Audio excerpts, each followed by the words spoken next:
Gonzalez. Here. Mr. Ippolito. Yep. Ms. Saffiano not here. Ms. Hona here. Mr. Kisco. Here. Ms. Richardson. Here. Ms. Toder. Here. Mayor Carbone not here. Mr. Aram. Here. Barlow. Here. Ms. Ferguson. Here. Ms. Klemazewski. Not here. Ms. Lebonski. Here. Ms. Schulte. Not here. Okay. And then if I can just ask that building committee members that are not also on the Board of Education, if you can just state your name for the Board of Education minutes. Robin Livers, Donna Mattiello. No. Marissa's doing it. Mario Mario Longoco. and Ed. And absent is PC and Pat. Oh, yeah.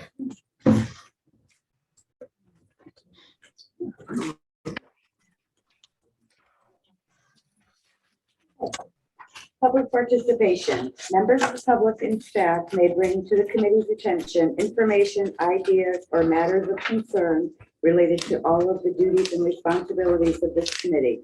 This committee will not allow comments regarding specific staff members or personal grievances. The time for individual remarks will be apportioned according to the number of speakers and will be limited to 5 minutes per speaker unless extended. Is there anyone on the public line now?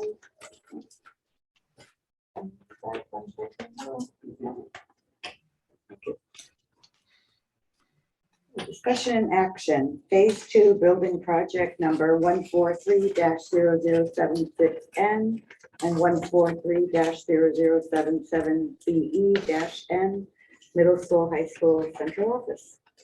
And I will turn it over to Kemp is here from Slam Architects. Are you speaking or Kane? We'll probably go. 1 second. I'm turning off. Thank you. When I tried joining without audio, it kicked me out. So this worked. All right, good evening, everyone. We have I guess I'll call it a presentation. We're going to share with you the drawings, the construction drawings for the package. The purpose of our portion of this meeting tonight is to review with both the Board of Ed and the Building Committee the construction documents that we would like to present to the State Office of School Construction Grants and Review actually later this week. Wednesday. It's a process where we go through the documents and the estimate to then have the committee and the Board of Ed sign off on the documents so that we can bring them to the state. They like to see chairperson's signatures on the cover sheets of both the drawings and the specifications. We have those here, as well as the table of contents for the specifications. And then we also take these documents, these cover documents, around to the building official, fire marshal, the 504 officer in the city, as well as the health inspector. And they also sign off on these. And we review those drawings with them as well. So with that, because the documents are 5 volumes of drawings, about 1,000 sheets in total. 916. And we have 4 volumes of specifications. We didn't bring all of that paper with us. We have it electronically. We're actually making electronic submissions to the state these days, as opposed to paper, which is a nice step forward from this viewpoint of sustainability. So Amy, I guess you could take it away from there. We're going to share with you some of the drawings. And we also thought we might share a past presentation that has the renderings of the school, just to remind everybody what the school we plan to have it look like.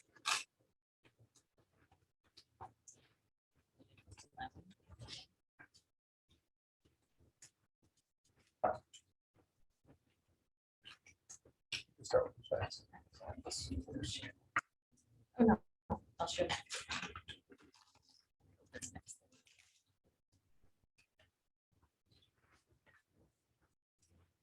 Thanks, everybody, for coming and doing a special meeting for us, keeping us all on schedule.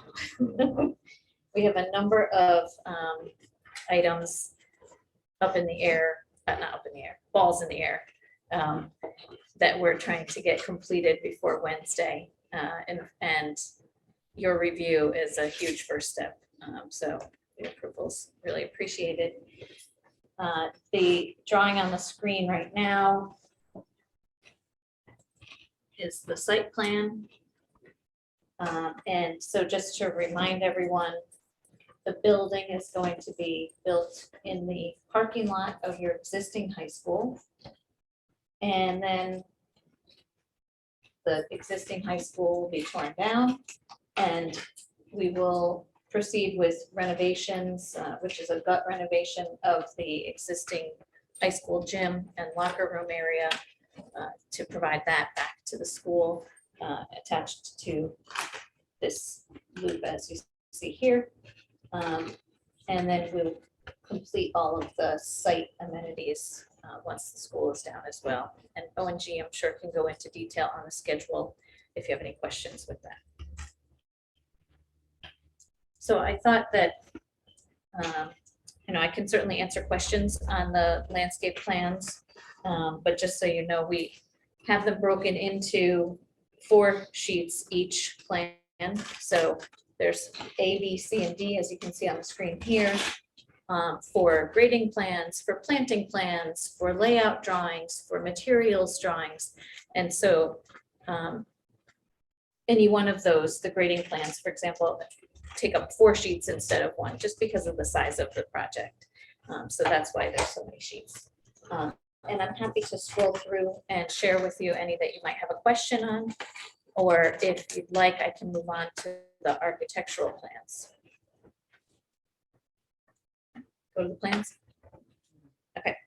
Amy, sorry. Mhm. Well, is the building committee aware of the site alternates? Everybody's aware of the site alternates. Do you want to touch on that at all, or don't bother? I'll be happy to. That's a good idea, because this is really a review of what's going to be going to bid.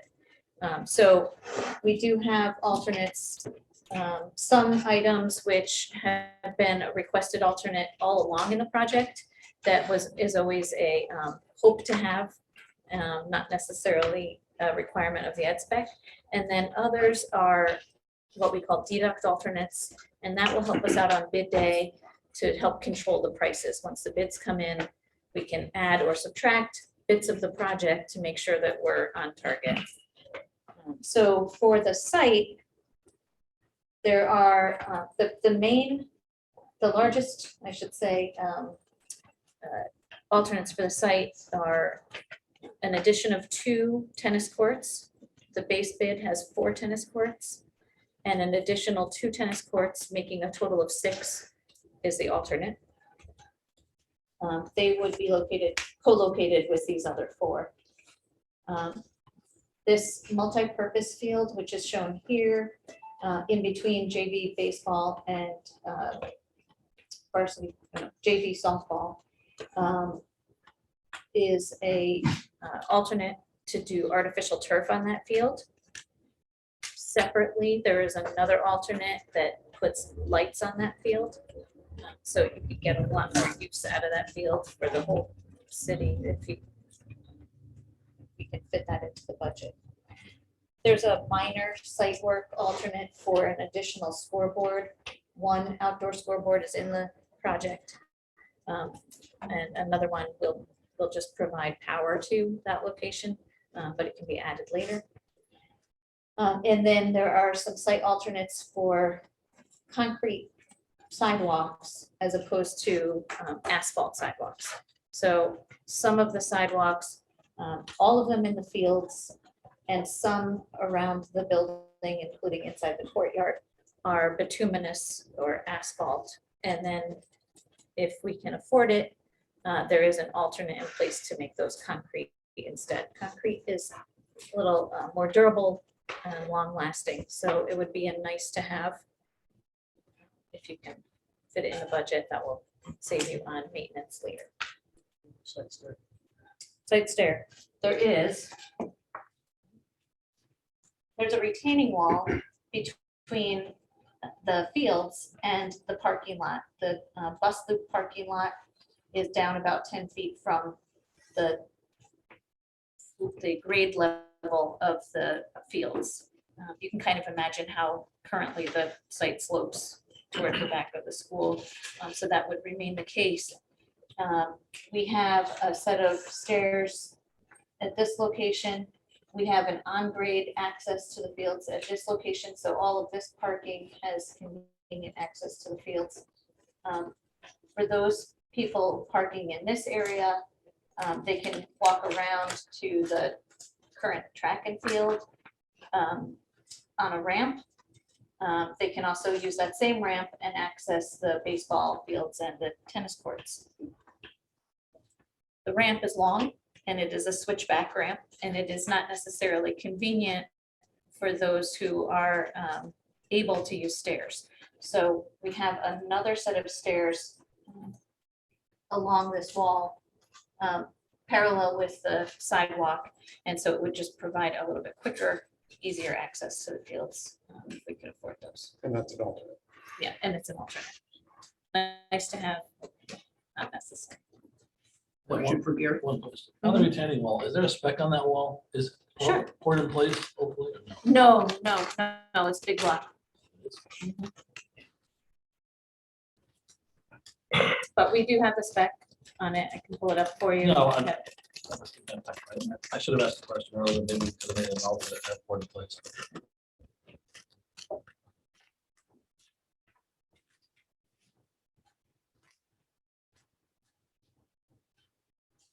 Any other questions on the site? I know for the non-building committee board of ed members, this is a lot to absorb because we've been looking at it so much the rest of us, but do you guys have any questions on the layout or? I how go it's in, gonna but look? when they upload documents, I go in and look at it. Oh, Great. Yeah, honestly, I can't really see that. So I'm not sure how I could have questions on it. It's too Would it deep. be, I might suggest that we switch gears. We are looking for your approval on these construction documents. But would it be helpful for me to play the video of Yes. the fly-through? Yeah. Okay, I'll switch gears to that. that makes, you can actually see the building better. what It looks like. I have it on my desktop, so it might be faster. I mean, play it from here, that's best.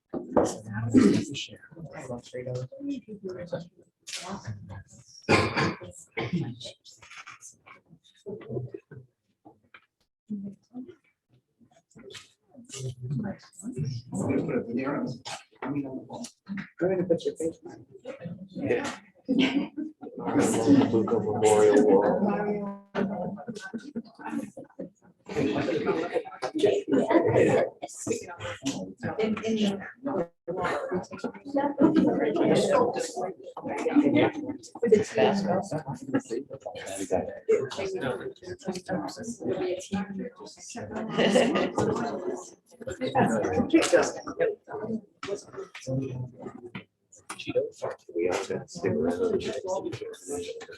Oh, Yeah. Young person.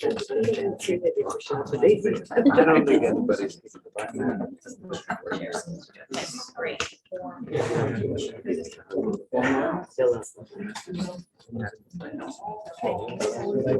Thank you very much.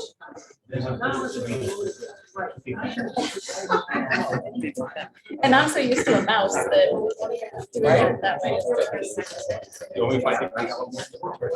Okay. All right, ready, everybody? Okay.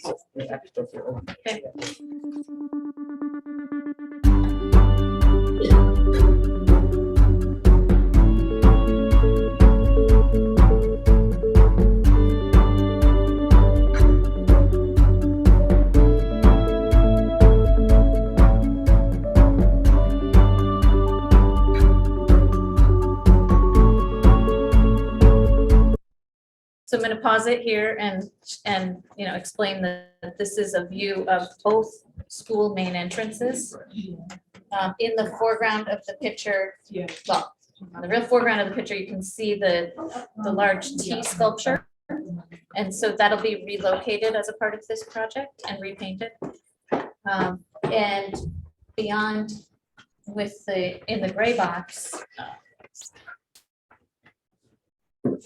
this is the middle school wing. It's a 3-story wing, main entrance at the corner.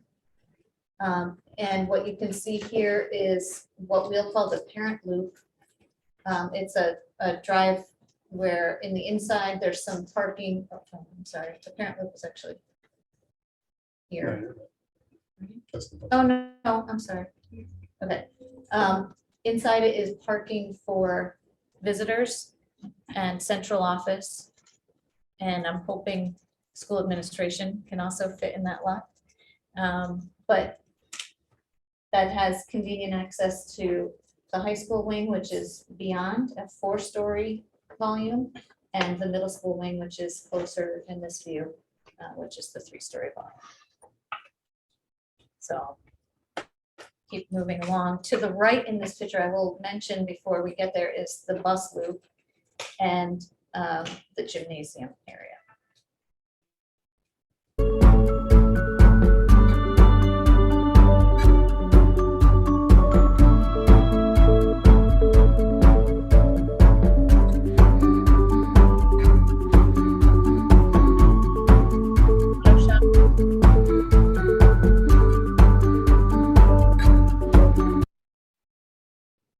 So from this view, we're now kind of hovering up above the athletic fields.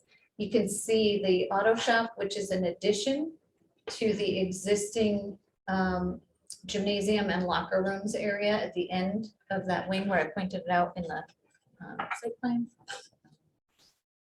You'll see that the gym ties to another gymnasium, which ties to the cafeteria beyond. The cafeterias and the auditorium, which you'll see later, which is in the center of the courtyard, both link the 2 wings. Those are the areas where the 2 academic wings for the middle school and the high school come together. Now this fly-through will take you around the back, and then it will, I'll stop it again when we get to the loading dock area.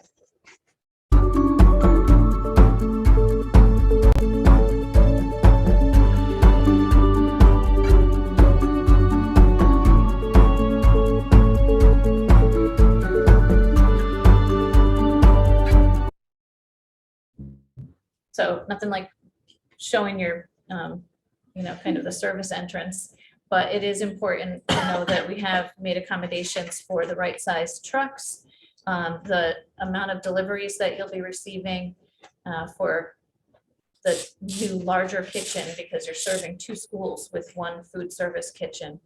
And this also is a nice area for a receiving and a custodial workroom, and of course, trash. One thing to note about the dumpster area, this was done prior to finalizing the design. Those will be screened on all sides, so you won't see them like you see them in this view.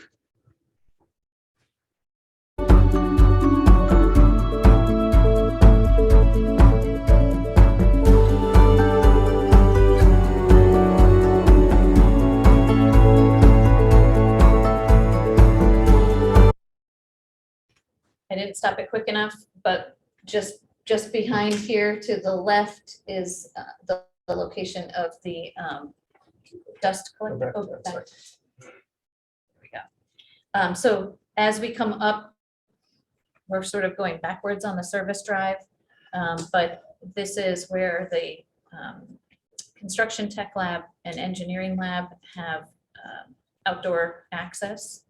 So there will be sort of a loading zone for those. As we go by it, you'll see the glass here. This is the high school cafeteria. That will be overlooking the trees.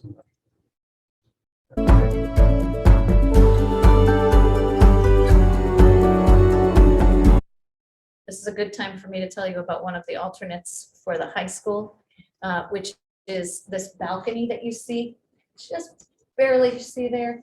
That balcony is an alternate. It's a nice to have, not a need, but it does access or allow access from the indoors from the faculty dining room. So if we can, if the project can afford that balcony on bid day, It'll be a nice amenity for the faculty and staff to be able to step outside and eat their lunch or just catch some fresh air before continuing their day. Another thing that's, the actual equipment is not shown, but you see the pads here. This is for a generator. And I forget what the other two Transformer. transformers for the electrical service will all be there. You can see that they'll be surrounded by bollards. as well. Are those low enough? They'll be below the height of the balcony that you saw, which is on the first floor.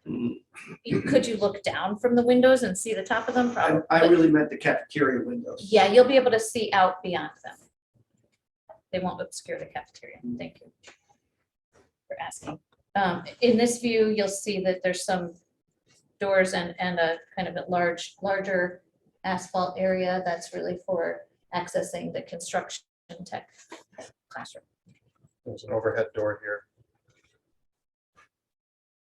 And then as we move forward, you'll see a fenced-in playground and the parking area for the preschool.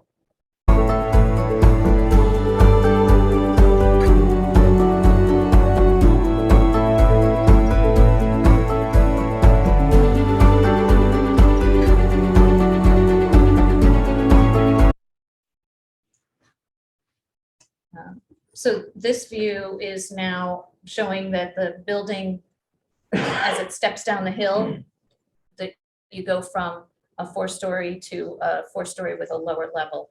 That lower level is where the preschool and those construction, tech, and engineering classrooms are. But as you rise, as the grade rises, there's going to be a set of doors just up. Yeah, they're Right there. they're in view here. And that's the entrance for central office. So they have a separate entrance, separate from the high school and the middle school, with a vestibule that will have a push button, just like when you enter a school with the camera. And so someone on the 4th floor would actually be able to buzz someone in if they agree. That person would then be in the vestibule, and they'll need to access the elevator or stair.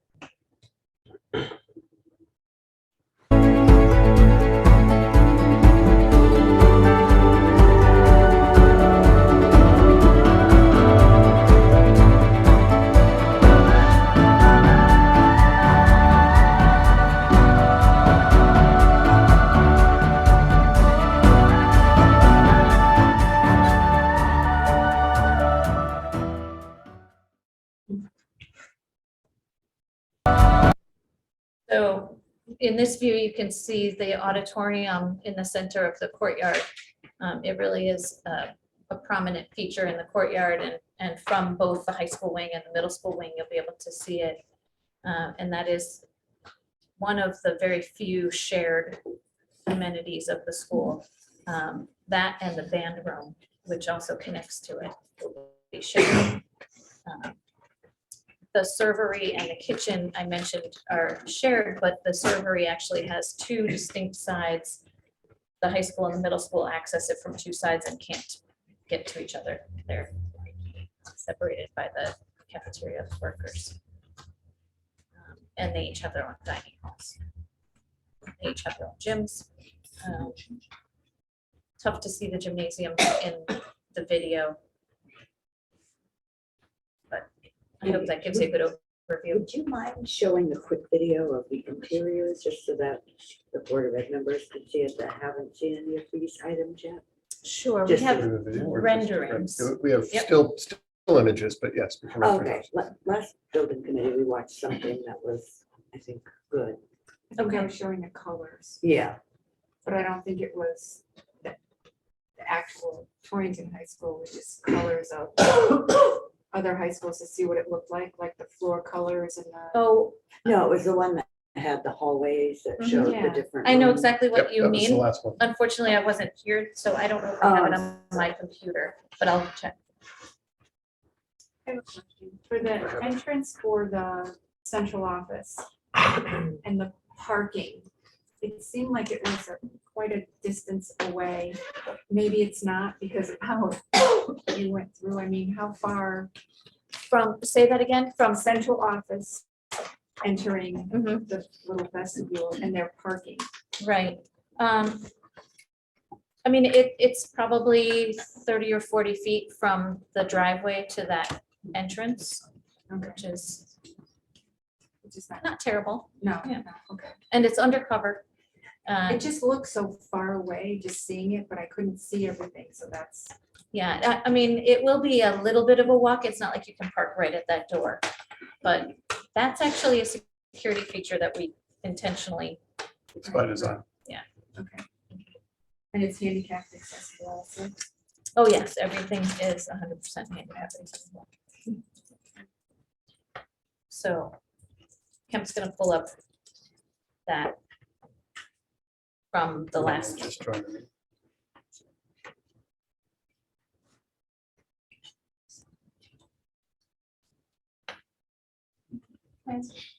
Go ahead. No, it's just about the parking.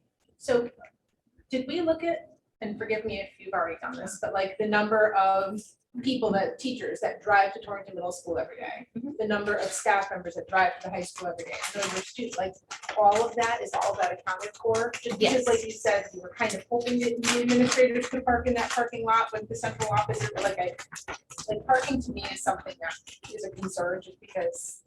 Right, so we do have plenty of parking on the site. In general terms, inside the bus loop is the right number of parking spaces for everyone coming from the middle school faculty and staff. And the Bessie parking lot is the right size for all of the high school faculty and staff. Then there are also parking spaces all around the athletic fields. And they are a number that is enough for your student parkers. Now, how the administration chooses to divvy those parking areas up is, something we can discuss in the next couple of years as the building gets built.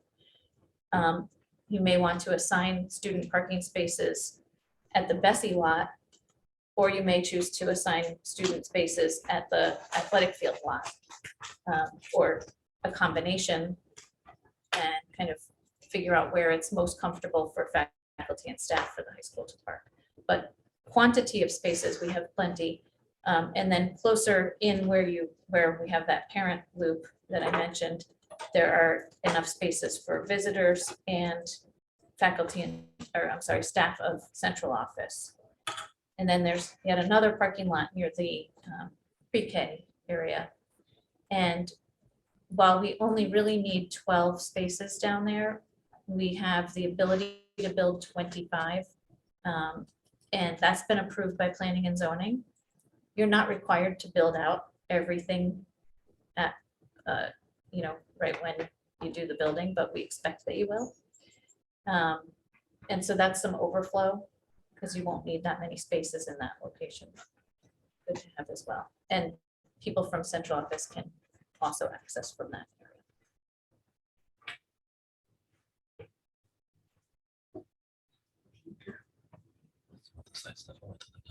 Okay, go ahead. Yeah, I mean, that feels like really far for staff to walk. Am I wrong about that?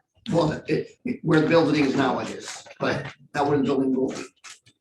Right, there's a building, don't forget loops all the way down to the tennis Yeah, courts. so that's good. Right. And the two front of the buildings are, boy, I can't even guess where they are right now.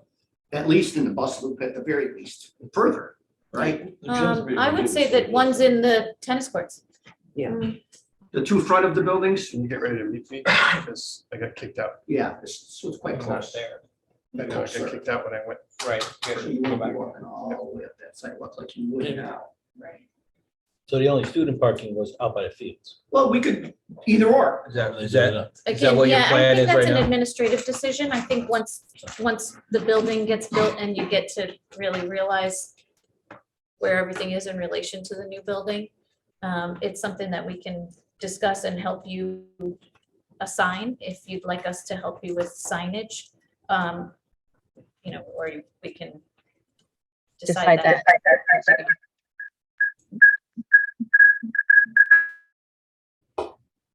Thank you.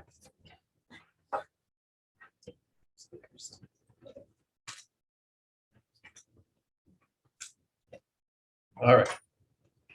Let's share this.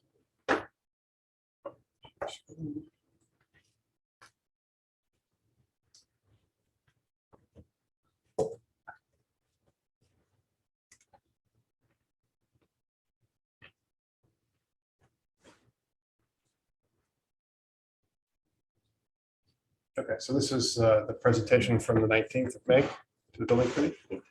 I'll just scroll through these images. Mary, you wanna go? Sure.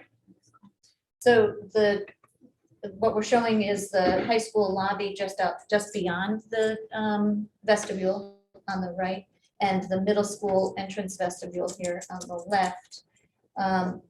At the high school, you'll also have a vestibule very similar to this, with a walk-off carpet, with a security window for checking credentials, and then a locked door to the main office.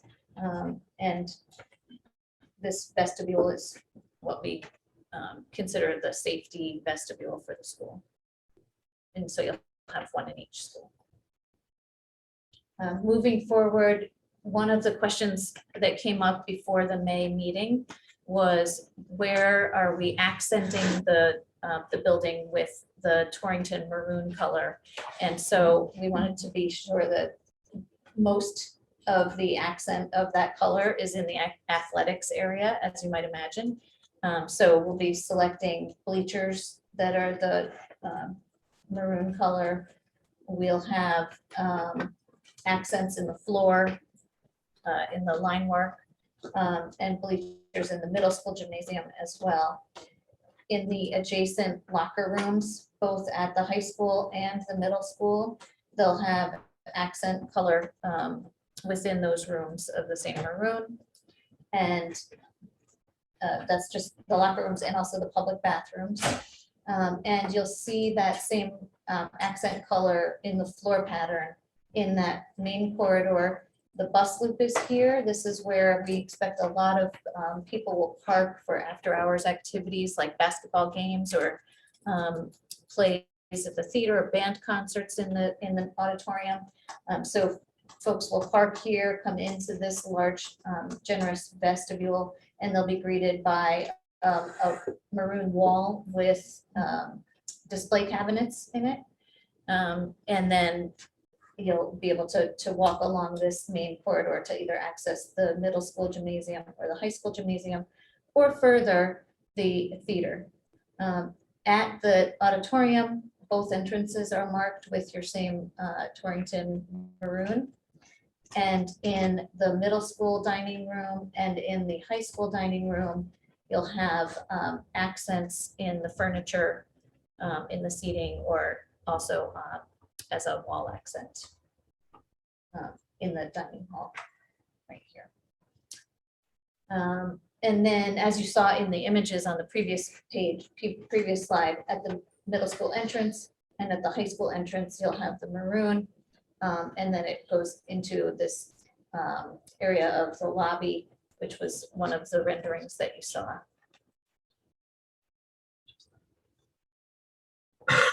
Just a view in the gymnasium, this next two slides, I think we have two different colored wall pads. Right. That we got a decision from the committee on last time. It's actually the next slide is the selection. So darker wall pads in the gym, and that seem to correspond well with the students' team uniforms. And one thing to note, there will be a logo on the floor. It's just not shown in the rendering, but we are buying a logo with big documents in both gyms. And then one thing to note on this rendering is the clerestory windows at the top of the wall in the gym, which will occur on both the north and the south side of the gymnasium. So it will be have an abundant natural light within that space. and actually one other thing, the windows to the fitness.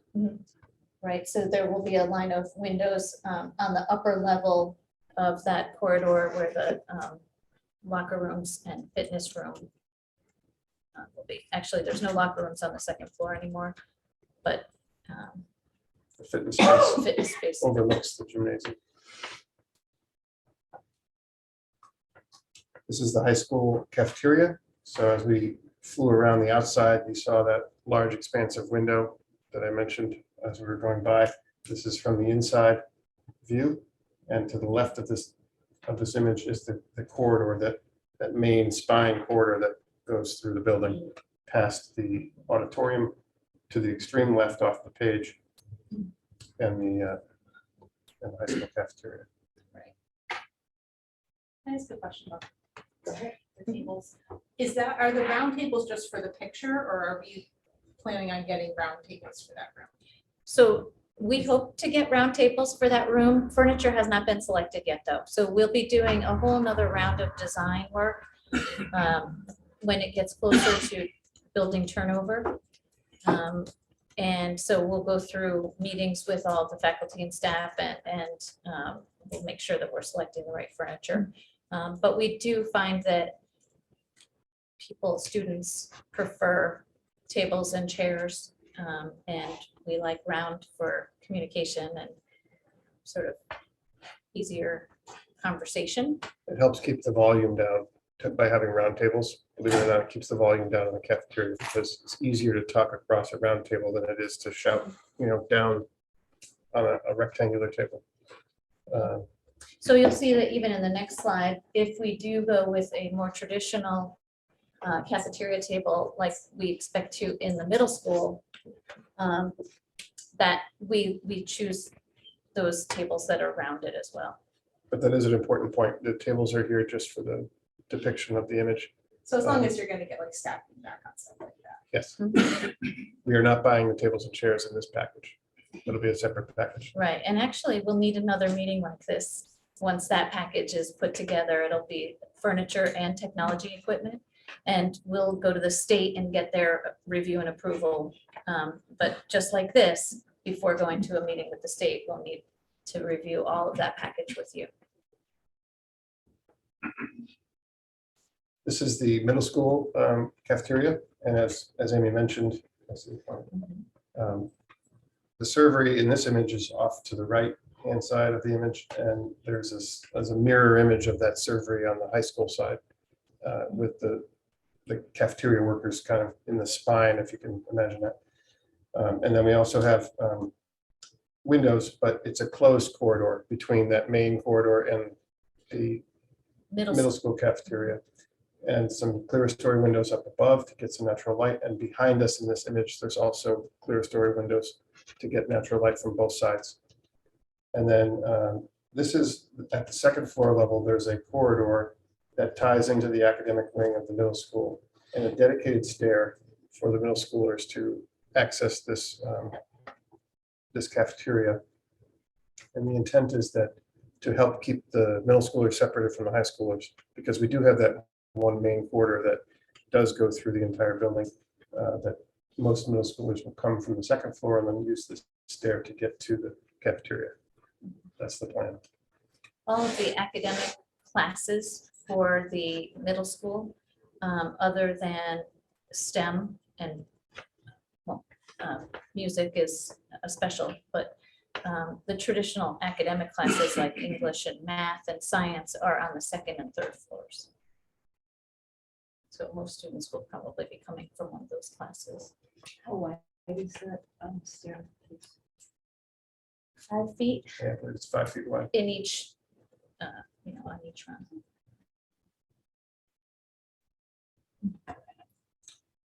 Moving into the auditorium, this is a view as from one of the entrances into the auditorium. There are two.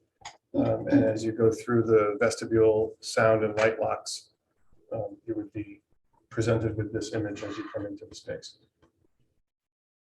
Yeah, this has the dark red or maroon color on the majority of the walls, but then there are deflector panels for sound which are in white and a gold accent. And then around the proscenium, there's a wood wall to really give a nice warmth to the space. There was a choice of carpet at the last meeting that's been accomplished. So throughout the building, we're using color to provide a means for wayfinding throughout the building. And as we just mentioned, the first floor, well, the public areas have the Torrington maroon, and then each floor level has a separate color, as shown here. And it's hard to read the black text, but what this is saying is the flooring accent, classroom teaching wall, and corridor locker color. So, and they're each slightly different hue, but they're all in the same family of color. And that's just to help enrich the color palette throughout that floor. And you can see this is a sample depiction of how the accent color at the entrances to the classrooms themselves help announce where those entrances are, but also gives the corridor some a dynamic quality as you're walking through, as well as simple but punches of color to help break up a long corridor of what would otherwise be more of a neutral background. And then also on the, it's hard to see in this image, but you can see that there are every four locker, I believe every four vertical lockers are a color of that same floor. At the end of this particular corridor, you're seeing the library media center. This is the third floor. And so that has a nice glass wall that announces the library. In the middle school. And then an example of how that color moves itself into the classroom. You would have at the third floor, the green color on the classroom wall. And it's reserved to just the classroom or the teaching wall. So you don't have an overabundance of color and it's not a distraction. Then we have neutral colors for the rest of the finishes. And then another example down below for the bluish color. And these are, to your point, Fiona, these are some examples of other schools that we've done using similar type wayfinding and color coding of different floor levels, and how those colors may come into the floor finishes and or the walls and the lockers.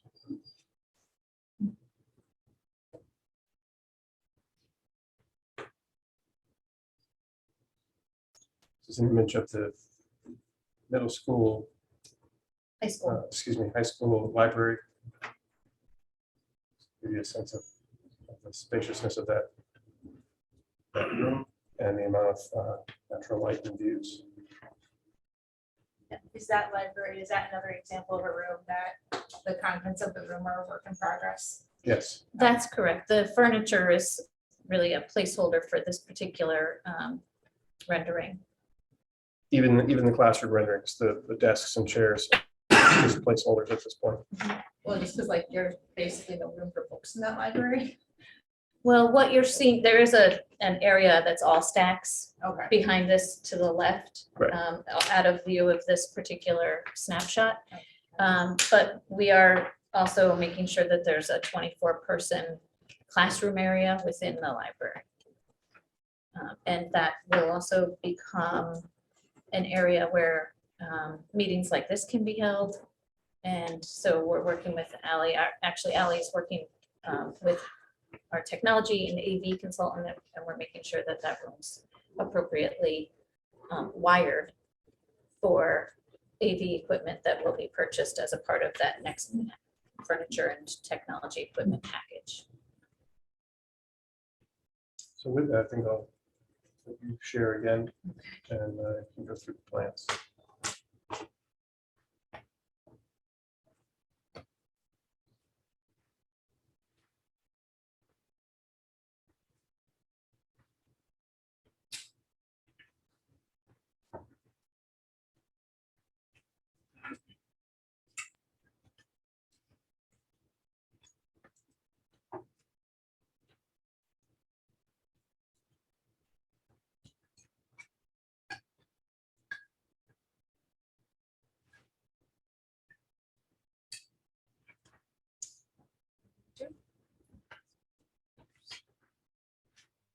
So I think the fly-through gave you a pretty good idea of the building.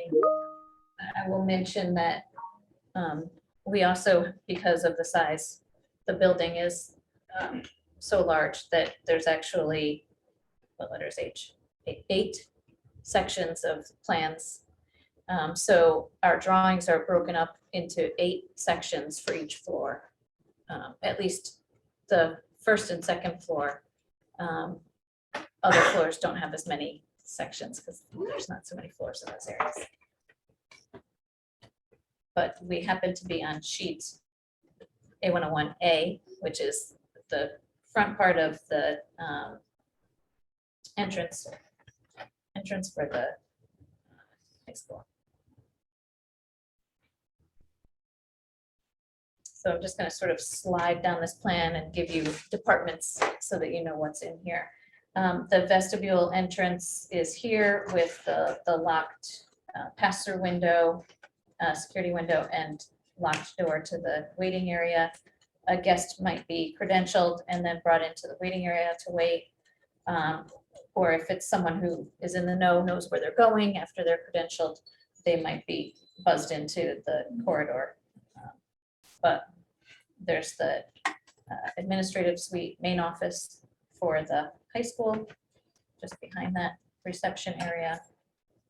Faculty and staff can badge through the Right, vestibule that's also. There will be card readers. This is that entrance. As you can see, there's a sidewalk alongside the building that leads you from that entrance parking lot to the vestibule and elevator for the 4th floor for the central office. As you walk down that main corridor, the next department that you'll run into is the health suite or school nurse's office. So that has a door here convenient to main entrance in case students need to be picked up from school sick, close to the main office. As you continue down the hall, you're sort of greeted with this curving wall, and that's the career center, the college and career center. And it's announcing the guidance suite.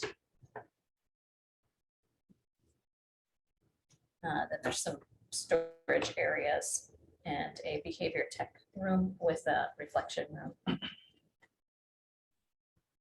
As you continue down that same hall, you start to see some of the pathway spaces. And so the first one that you encounter is the foods lab. We work closely with the teacher in this room and went through multiple different choice layouts for that room. There are 4 stations that 4 students at a time could work at, both for prep tables, for sinks, for dishwasher, and for cooking. And then that room has its own storage and large refrigerators and other cabinetry. Continuing down the hall past the foods lab, there are 2 health classrooms, and then there is the art suite. There's 3 art studios, 2D, and ceramics. And then those 3 rooms share an art supply storage cabinet, large closet. And continuing down the hall, you'll encounter digital graphics, the Mac Lab, and a video production studio, a music recording studio, music tech classroom. And these couple of music spaces are directly across from one of the entrances to the auditorium, where chorus will hold their rehearsals, and the band room is just down the hall. This high school corridor, I should tell you, has 3 sets of stairs. 2 of those stairs run all 5 stories, and the one at the end is just 4 stories. There is no no lower level in that area. This one goes to- And this one does go all the way to the roof as well.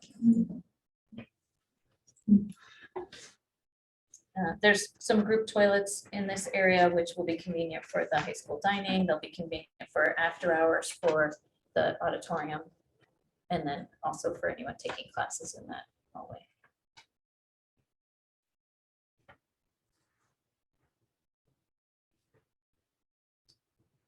So we could do an hour and a half just on the the theater, and we have a few times.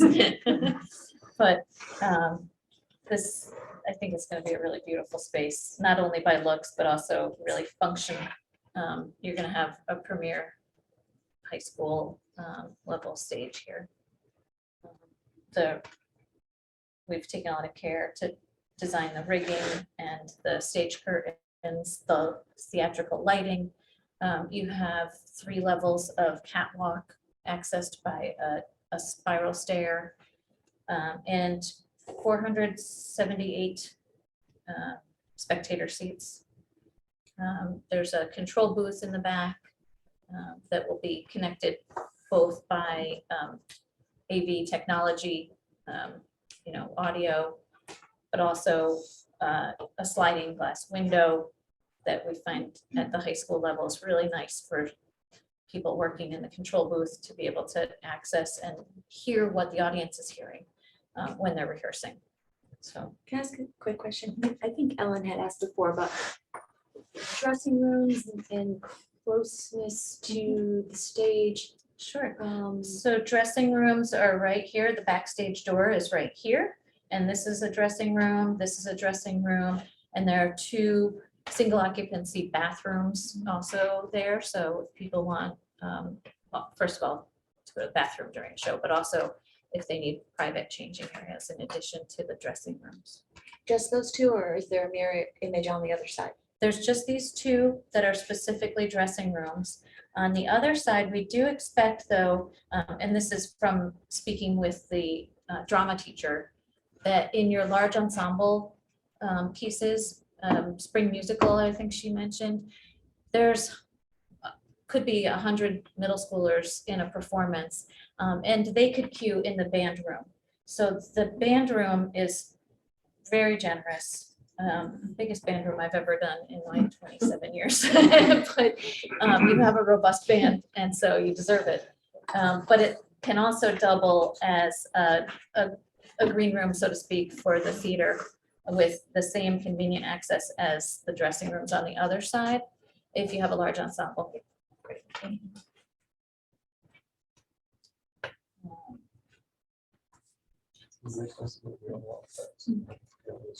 don't have the overall plan open right now. That would make great sense.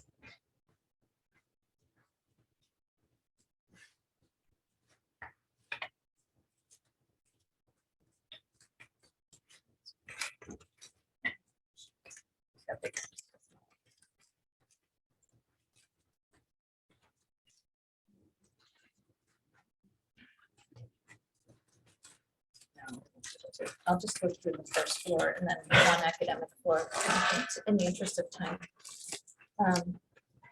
This is the. Oh, thanks. Yes.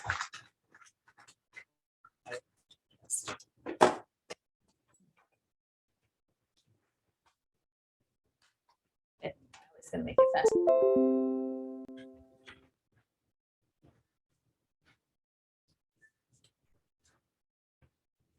So this is showing the entrance to each of the auditorium. But across from that and across from that control booth that I just mentioned is a wide open wall to the high school student dining. So that image that Kemp shared with the dining for the high school, that really spills out into this sort of pre-function space for the auditorium. So I think it'll be a great amenity for before and after shows, and even during the school day. Here's the entrance to the servery from the high school side, and you can see that they enter and exit just in this zone. The middle school dining hall is closed with a glass wall, as Kemp mentioned. So it doesn't spill out into the corridor the same way that the high school level dining hall does. I think it's something nice to aspire to, though, as you're growing up in the school. But this is a nice private dining hall for them, and this is the access to their servery. So the serving line is here, and students would just come along with their trays and be served from the center spine. This whole area that I'm circling is the kitchen and walk-in storage, walk-in freezer, walk-in cooler, appropriately sized for the number of students we have here. So this is that loading dock that we saw in the fly around. The loading dock accesses directly to the receiving area and custodial storage and custodial office and workroom, and also to this more minor corridor where faculty, custodial faculty and kitchen staff have locker rooms and bathrooms and access to enter the kitchen area.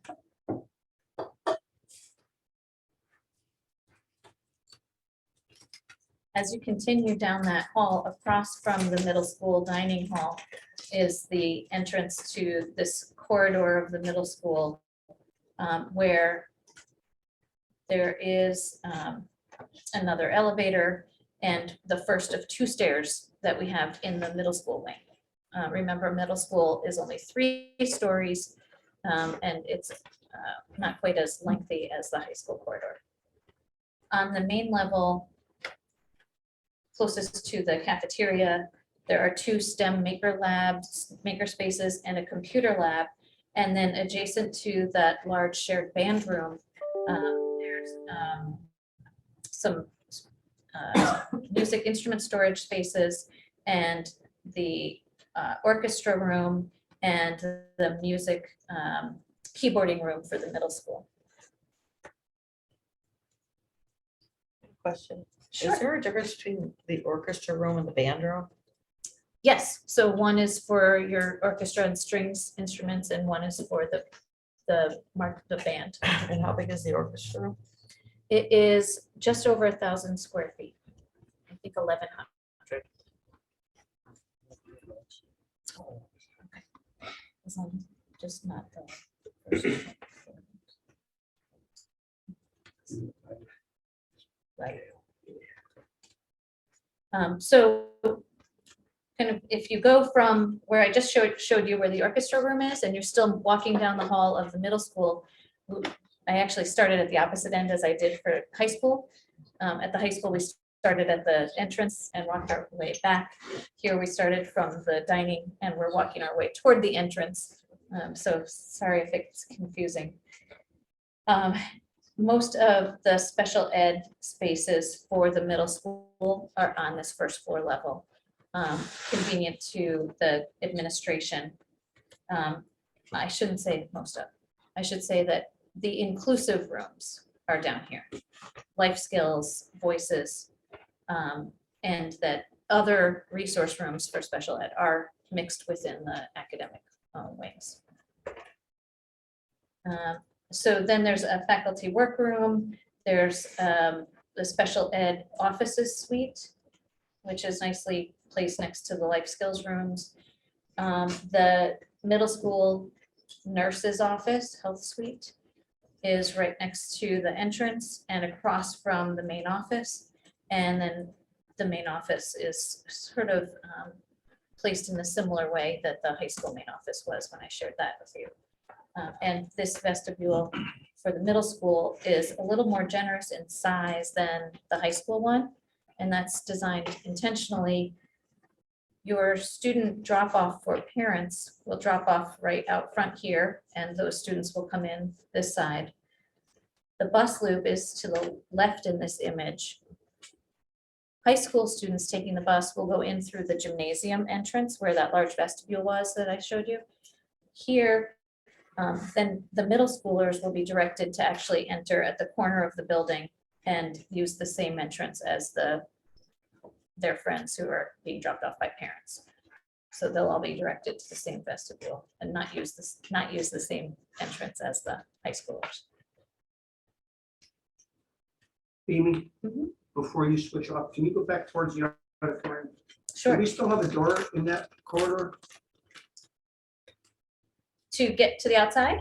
No, remember we were stopping traffic when off-school hour Oh, activities oh. occurred? Middle school, yes, we do. We do, So we moved it down the hall yes, I remember that, because we need the the restroom. restrooms to be accessed after Yeah. hours. Yep, good, okay. Do we still have the little alcove where we, at one time, were thinking about a little security guys station there? We do, that alcove exists right Oh, here. good, good, good, good. If you wanted to put a desk here and have security between middle school and the high schoolers walking by on their way to the gymnasium, you could certainly do that.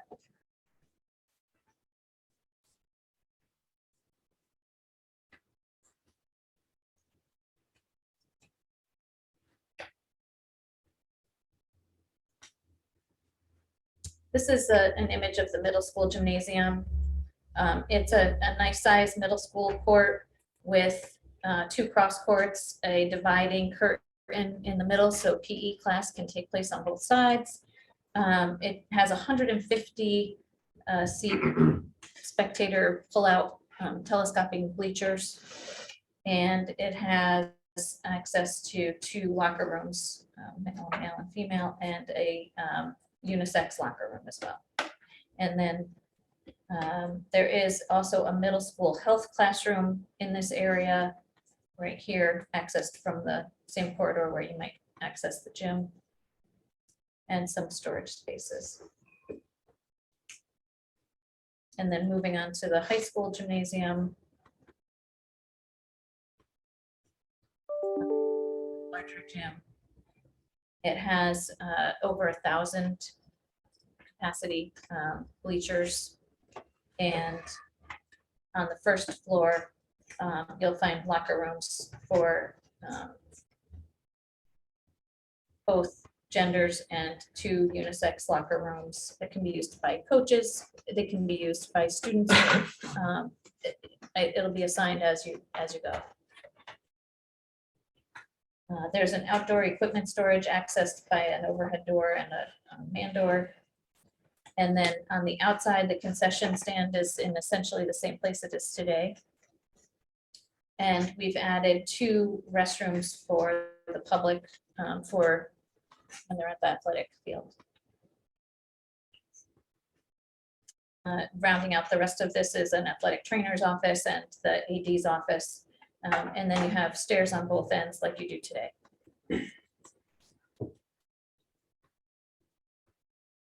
And then there's the addition, which is the, I'm saying addition because it's adjacent to the existing locker rooms portion.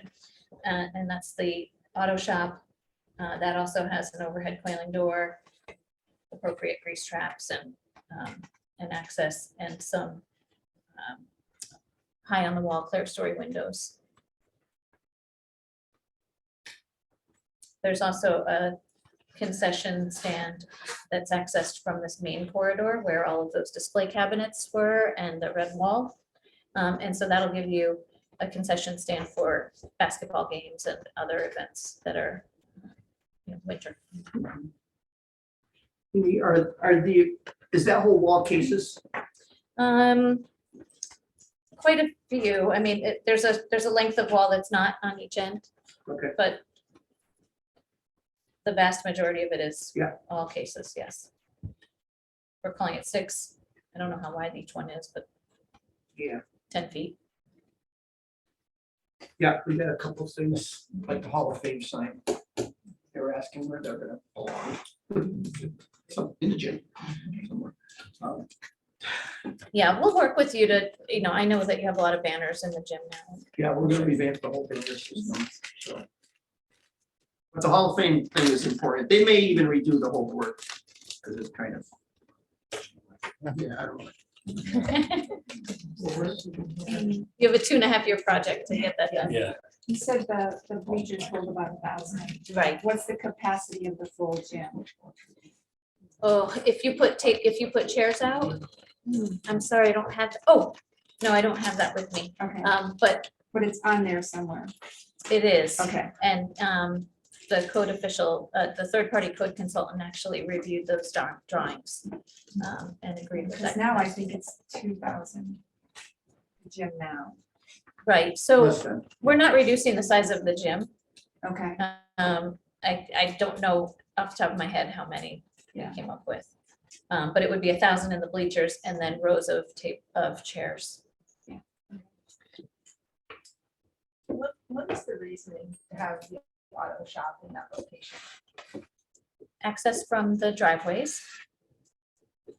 And, on grade access. And that's the only option for that? It just seems like a really odd placement, and it seems to not have it adjacent to like your other, like your wood shop and all those other things. There's also the height requirement. Well, right, if we had it in that lower level, there's only 14 feet floor to floor. So, the ceiling height would be limited. Here it can have a 20-foot or 16-foot ceiling with no problem, so you can have the I agree, appropriate lifts and it's everything. not the, it's not optimal, but from the outside, especially from the front and side, it will look like an extension of the gym building. Mhm. Same materials. Oh, yeah, all this will be all new cladding. It'll blend into the building perfectly because we're using the same On the height. back side, you'll see the doors. There was I also think you're right, discussion- though. It is not as convenient for the teacher who teaches it Mhm. Well, it's very, as far as very, adjacency to the others. very far removed from the Yeah. rest of like where most of the student body It was- is during the day, Mhm. Yeah, which is, There was a noise issue. it was noise and height, were the two I big personally factors. worked there, but in the end, it did end up being the best spot for something that, because there's a daycare center on the back of the building. And then there's the wood shop. There's a lot of noise that's generated more from this than the rest of the shops, but. Then really, it was the height part. It was nice. We could have put a car front lift Mhm. on that back side.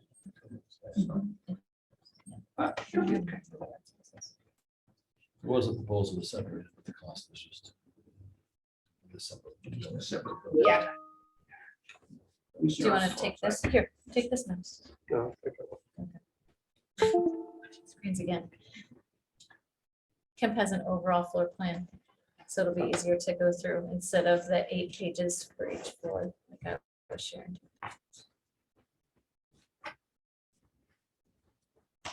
The floors are mostly the same though, aren't they?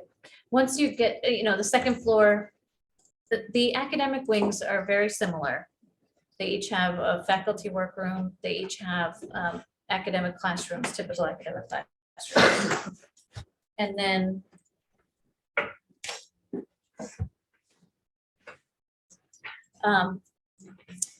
but there are some small differences, like the third floor has the libraries for both schools. The second floor for the high school has the special ed suite. And the fourth floor for the high school has the central office. So it probably would have been easier for Amy if I had pulled this up a little sooner, but this is the full first floor that she just walked you through. To see how everything's connected. The auditorium, the main corridor spine comes through, continues into the high school corridor system. I think the one thing that I didn't point out was next to, in those ramped corridors that go from the academic wings on both sides toward the auditorium stage, there are also doors that go out to the courtyard. So people could use that during the day to access and do a little outdoor learning, or they could use it in the evening and do small performances outside in the courtyard.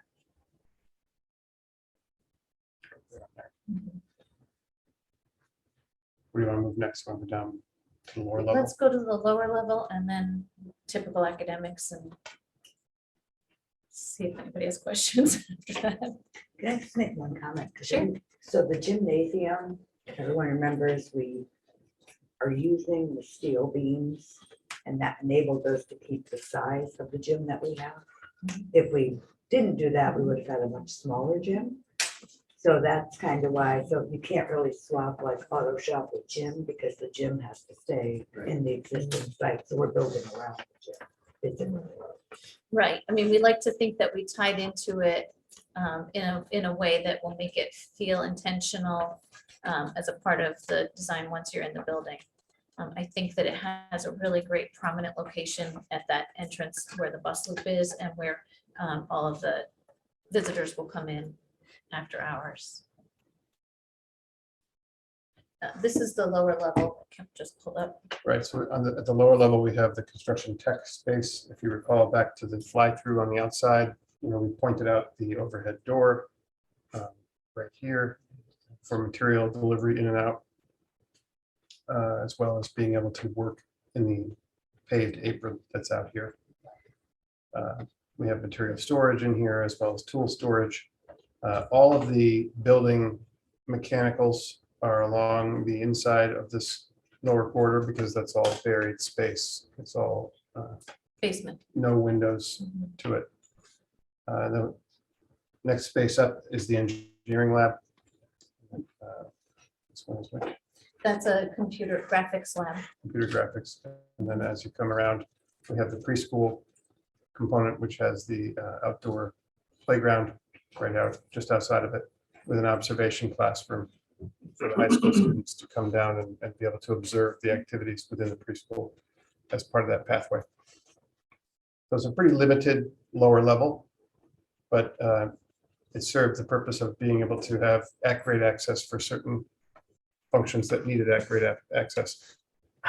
And it's a nice way to have a separate entrance for the preschool so that parents who are dropping off and picking up those students can come in and out separate from the main office. And that's also at a different schedule than the regular school day for the middle school and high school. We'll talk about that for a minute. Given the state of the world. So theoretically, a parent will walk down, drop off their son or daughter. They would drive down Right, to there's and parking be down there. right outside of that Right, door. okay. Mhm. And they'll have to be buzzed in somehow or another. That's correct. The door is always in the locked position. That's the case with every door in the school. Right. You'll have sensors on all of the doors Mhm. so they'll know if they're in the open or closed Are they- position. Are the parents must come inside from time to time, right? They have to sign their children out at preschool level. All right, so what's to keep a parent from walking through the classroom into the main school area? The teachers. Yeah, Right, that's how it works now. Mhm. Staff saying to them, "Well, right." It's a student. in theory. Right. You get a disgruntled parent who enters the classroom to pick up their child, they could continue on into the school. But I don't know that there's anything to do about that. You can't possibly cover every scenario. I mean, the current one, they don't typically, I don't know if it's changed, Robin, but they typically didn't let you into the room. You had to wait outside and they brought your kid, your child to Is there you. a little entry? There is an entry vestibule right here. All right, that's what I would Yep. recommend. So it has a locked vestibule as well. Yeah, good. And that's what we do. Mhm.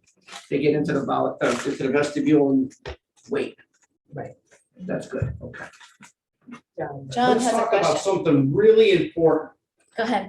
Where am I putting all my snow removal equipment? In the truck. There's an Forget out- about the truck. There's an outdoor equipment storage room adjacent to the auto shop, actually. All right, I'm good then.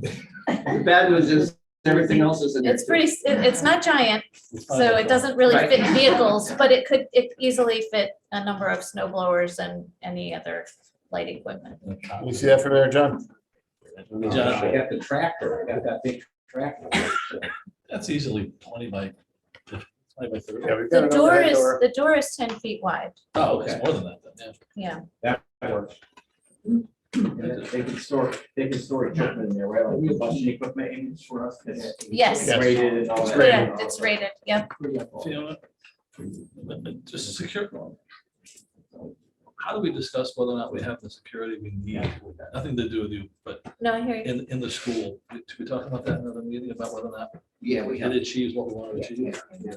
Do that in executive session. I did Yes. offer, yeah, I did offer that our security consultant can come and talk to this group, but it would have to be in executive session. Yes, okay. Can I just on that point, because most of us wouldn't be included in that, but In the building We committee. can do it as a joint meeting. Yeah. And bring in the building committee for the new building. okay. Yeah. All right, that's all. I just had, the proximity of the high school has always worried me. And I know we talked about ratings on windows and I know in general we passed what we need to pass, but we can talk more. But my concern is somebody knows our security is good.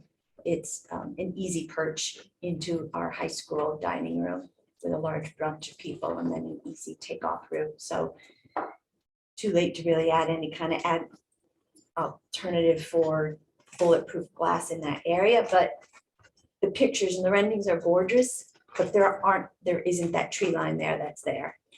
It's at the high. Oh, it'll be there. I don't think anything's off the table, so. What do you mean We they don't can't be talk there? about We plant, I don't think we're There'll be planting trees trees. Yeah, there'll be trees there. I don't, are you We're clearing? not, we're You're not clearing all any those of the trees at the tree line Yeah, of but Route they're 8, just and that's really not- where you are, in that view. But you'd when be- you drive, and I have to do that route unfortunately often, it's, the trees aren't as mature as they look there. You're positioned and you can see, I feel like we will be able to see at a much closer, pretty close right into the high school dining area, if I have my angles right when I try to picture it and I'm driving. And it's really that area. I feel like our vestibules and our locked doors are good, although that bears reviewing again in light Can you, of Texas. Can you point to that? Kev, can you point to the? Yeah, cafeteria? it's right here, this wall here. I mean, it's is- just Yeah, pure how many glass. feet is it to the? All right, let's table all that. for- Yeah. I just Yeah, like to we throw that can, out we there. can talk about that, what the options are, sure. And the other thing too, we'll table it again, but just, I'm sure you guys are thinking now that we're consolidating central office. You know, I mean, if there's a fire drill, I'm assuming both schools get Yes, right, which Sure. includes that. So if there were an actual incident, we have 2 combined schools now, really 3 buildings and there has to be a command central off-site that you guys can get to coordinate if there should be a major incident. I'm sure you're already thinking about that, but space at a different school for you to jump onto computers and communicate and do whatever you need to do, because even if it's a fire drill, you guys are out of communication. We have to include that in all the safety plans that we sent into the state. So Okay. yes, Good. that's required. Good point, though, since they're in the same building now. You want to walk through second floor? sure. So this is the second floor plan, and really you're just seeing sort of the gymnasiums. This is just open to below, because these are 2-story volumes. And then this is the open to below area where the corridor of the middle school comes all the way down. You've got the stair here and a stair here and an elevator. But this is the academic corridor for the middle school, and it ties directly into that image that you saw where the stair comes down into the dining room. So I wanted to point that out. The high school cafeteria also has a 2-story volume, so that's reading as such here. And Pointer. the rest, we should zoom into So we'll zoom in. the academic wing. So, oh, We'll okay, start let's here. do, okay, sure. We'll start with the upper portion of the locker room space Yeah, by so the gymnasium. that's a little delayed. So Yeah, we'll see it it's on this delayed. one. Give it a second.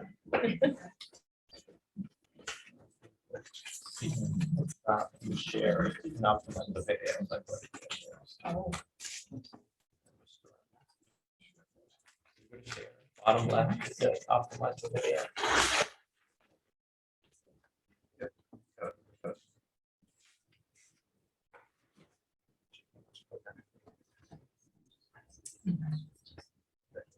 Clear that.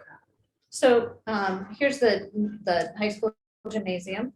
And this is the wall that we showed you that had glass windows in it every once in a while.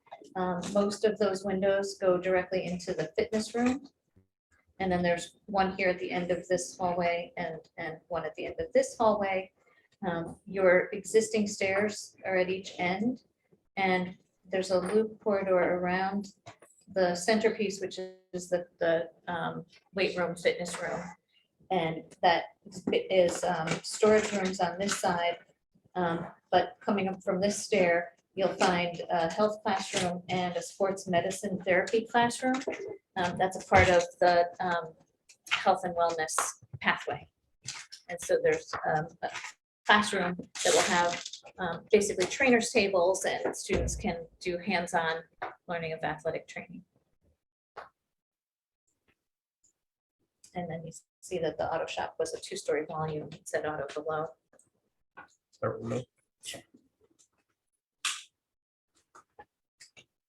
So in the middle school, on every floor, there are 3 science labs, and they stack. So they're along this inner wall, sort of facing the courtyard and facing the auditorium.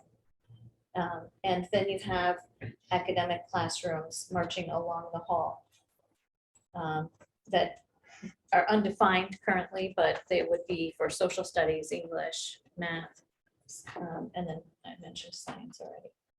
In the center of the wing, so convenient from both sides, you'll see a bank of bathrooms and also a small administrative suite.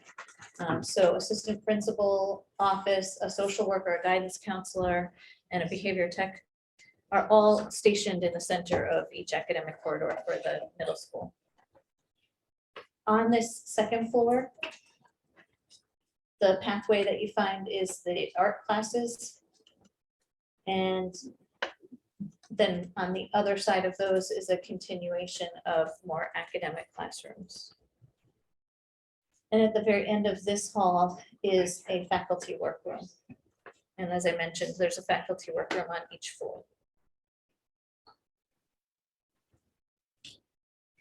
Moving over to the high school.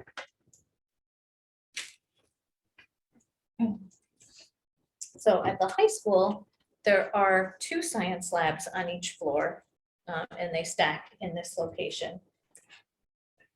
On the second floor, you have a couple of special ed rooms called Thrive, then the faculty workroom for that floor, and a nice breakout space where people can take small groups or students can work as a team.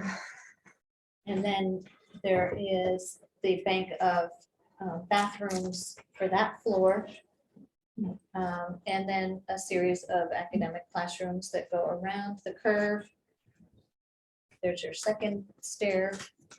And I mentioned earlier that the second floor of the high school is where the bulk of the inclusive special ed rooms are. So you've got life skills and a shared kitchen and sort of mock apartment for that population. More academic classrooms. And then down the hall, there is the special ed office suite and your OT-PT room.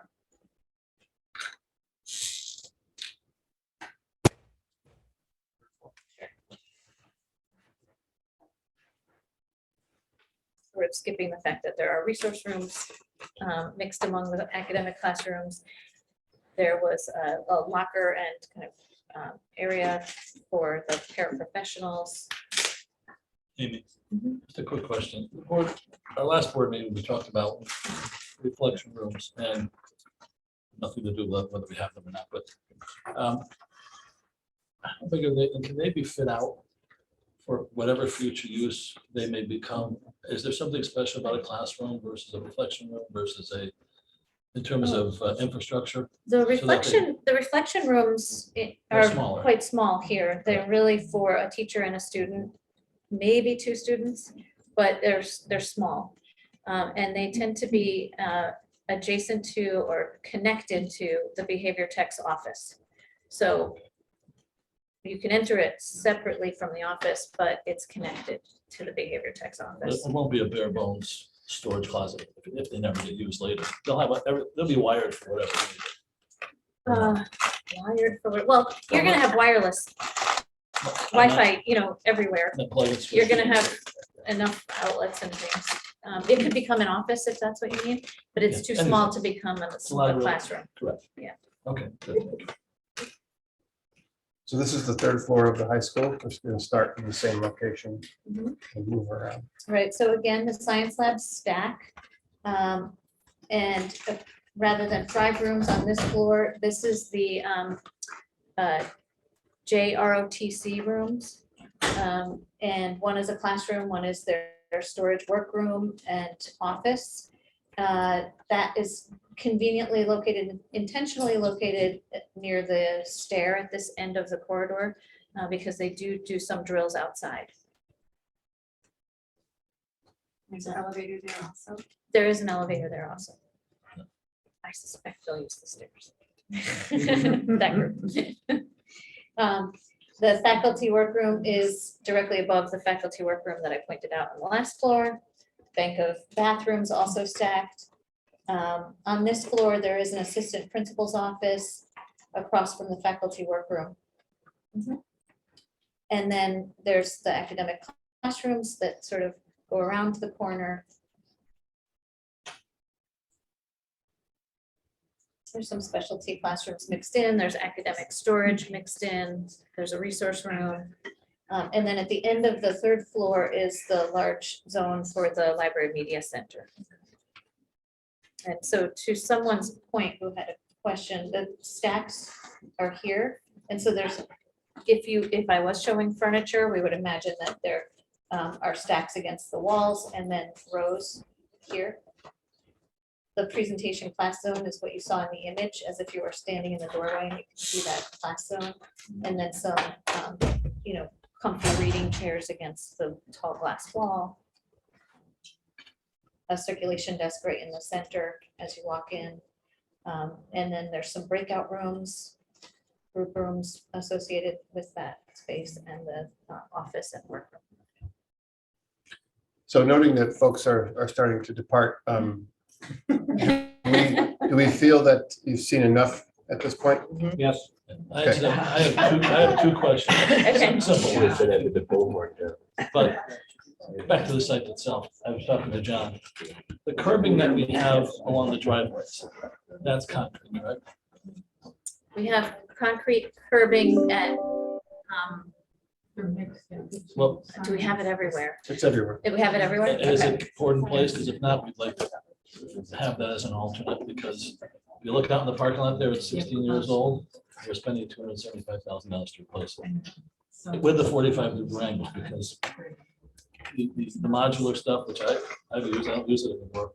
It breaks within 2 or 3 years. Mhm. And asphalt, I know that doesn't work. So Okay. No, it's not asphalt, I can tell you that. I figured that, but if you I'm can not make sure. We typically, Gary, we typically do port in place as our standard, but sometimes it gets value engineered out to cast. as long as we have it as a precast. standard, then and John wanted to know if we get it with the 45, so the snow plows won't destroy it too. He wants like what they call the Cape Cod or what do they call it? Demountable. It's got a 45-degree angle on top of it. Yeah, we don't have that currently. We can just talk to OMG about it. Because again, Torrington cut all of our operating budget. I mean, our capital budget last week, we did 0. We always get 0. So those things just never get taken care of. And you do your own snow plowing? He Or lets- do you- We let it No, out. we have a contractor that does. Okay. But we do sidewalks. Question hearing. It's for Sue or Sue, with the size of the high school being going from, well, it's actually 2 buildings, sorry, let me just answer my own question, to 5 floors, is that gonna impact the schedule, the class changing schedule? Will they need more time to get from, say, someone's in auto and they have to get to the 5th floor? Is that gonna create a problem for you as far as scheduling goes and looking at the time allotted for that and making sure their schedules, they can get to where they need to go in time? It seems like it would take 5 minutes to get from the auto shop to the 5th floor. Yeah, right? Yeah. Yeah, I think that we're gonna have to live some of it. We can estimate, but then we're gonna have to Figure it live out. and tweak it a little bit. I think that was the most extreme example. Yeah, There's Right, auto the shop auto shop. over Everything there. else To is. the high Right. school. Everything else, in I my think- case, it's actually closer now. Yeah, it's actually closer It's now up and because down. you have A and B building Not two now. buildings, right? Yeah, so now we're just going up and down. What else is the auto shop the only thing related to the high school that's on the other side of the middle school? Okay. Well, there's a health class in the gym. Yeah. Both gyms. That's right. The band room's kind of far. What's that? The band room is in Yeah. that area. Yeah, but it's closer to the wings. The auto shop and the health classes are your furthest point away from the rest of your classrooms. Right, or if you're taking PE and you're in the fitness room, Yes. Well, there are 2 health classrooms in the tall high school high wing, school wing. and then 2 near the gym. Gotcha, okay, There are 4 health classrooms for the gotcha. high school. But like Robin's saying now, we've got A and B building now. That's. pretty Yeah, A far. first to B third was always tough. Crazy. Yeah. This is gonna be much more That's very efficient far. from a Yeah. Yeah. travel distance Yeah. than your current building, Yeah, absolutely. so like I said, I kind of answered my own question when I said it out loud, but still something to think about. Yeah, those guys would have to have a little wiggle room, the teacher would need to know or something, but otherwise, I Right. think it'll be, More efficient. Maybe one more quick thing. This is more of a bidding process. If we happen to end up with extra money, what you're submitting to the state, is that the requirement we have to follow, or things may come up with, I don't know if you have irrigation inside the courtyard area, or other things that we're never gonna get replaced, or the city's never gonna give us the money for. Any miscellaneous upgrades that we can come up with in the meantime, is that allowed or no? It is allowed within reason. The state does review all of the change orders. So you can, It won't be you unreasonable. can put through change orders and then as long as it's not a reconstruct. So if we built something and then you said, oh no, I wanted it this way instead. I think it's simple. The things. state is usually amenable to including those in the reimbursement. If it's within your total budget and it's a change order that you add throughout the project. Just some things that add life to the project, to the building, because we don't get a lot of money. Yeah, no, I understand. Anything you can put into the capital project is better than operating cost. And we are working hard to keep your operating costs down. No, I know. So, It's yeah, just and because I mean, of- just, mechanically, I think I shared a couple of meetings ago that the predicted energy use of the building is quite low. Right. So we're working hard to make sure that what we leave you with is gonna be easily maintained. You mentioned some deducts, all deducts before. You listed out the all ads. What are some of the deducts? So there's a deduct for lightning protection. There's a deduct for playground surfacing. We have rubber poured in place playground surfacing as a base bid, and then the deduct would be to go to the wood chip playground surfacing. Playground. Yeah. Anything else, just those two? No, it's for the children. Oh, Preschool. operable Preschool. windows. So the operable windows are also a deduct. The base bid has one operable window in each of the teaching rooms. Because of the mechanical system that you have, which is chilled beams, the operable window also has a sensor. So when the window is in the open position, the mechanical system in that room turns off so that you don't get any sweating on the pipes or dripping, condensation. So the deduct alternate is to eliminate the operable window and that sensor.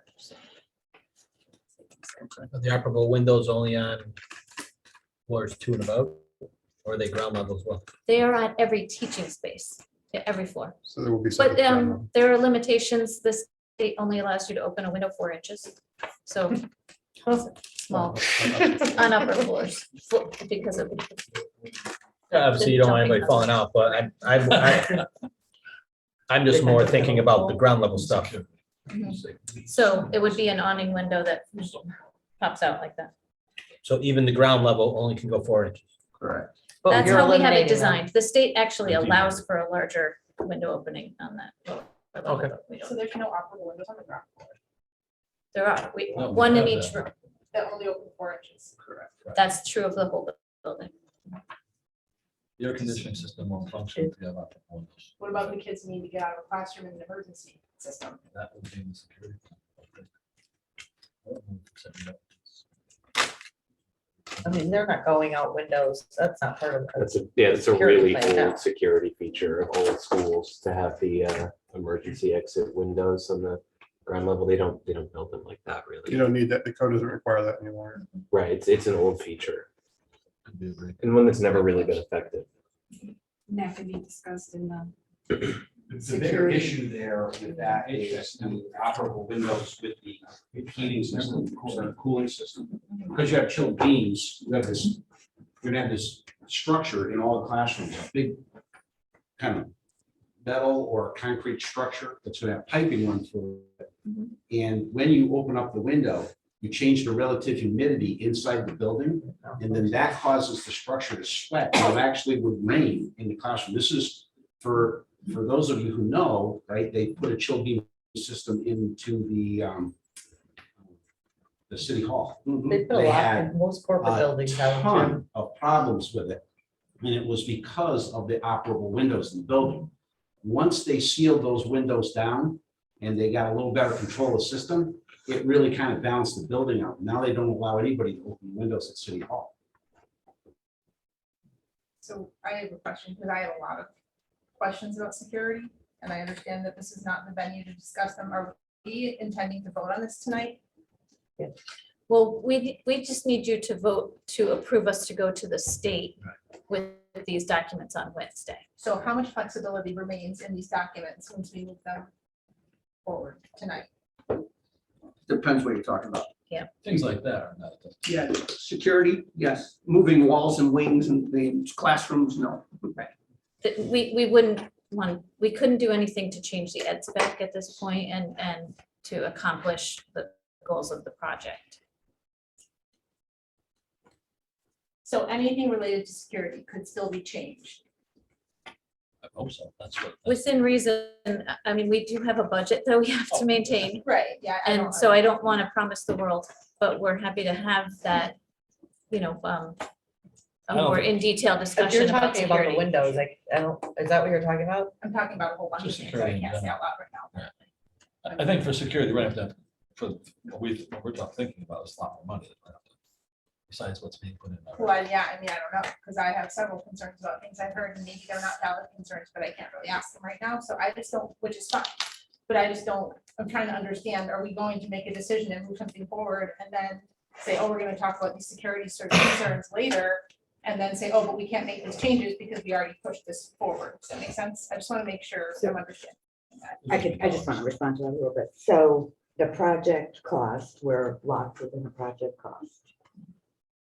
From my standpoint as board chair, and I was looking at the security things, as a community, the community needs to decide if we're going to invest in securing our buildings, not just our new buildings, but all of our buildings.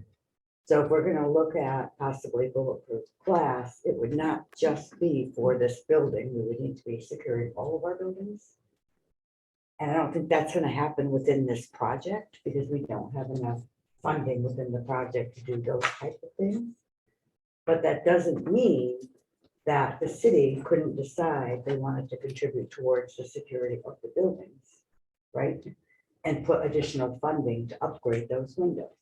Keeping in mind that taxpayers, they originally approved the 78, then the extra 20, now it's costing us 27 million for this building. So maybe now is the time that they would want to invest in those types of things. But for us to put those windows through this whole building, we're gonna have to eliminate a lot of other things in the building, size-wise, structure-wise. So I don't think that's something that can be addressed in the current dollar amount for this building. And you can correct me if I'm wrong, but It's also too late, right? Well, we don't know what we're talking about We right don't know now. what we're talking about. So what It's we, hard to know. we'll have a budget for security. We'll have to go through what the security consultants tell us we can do for that budget. I mean, pick and choose or Right. Right. like any other building.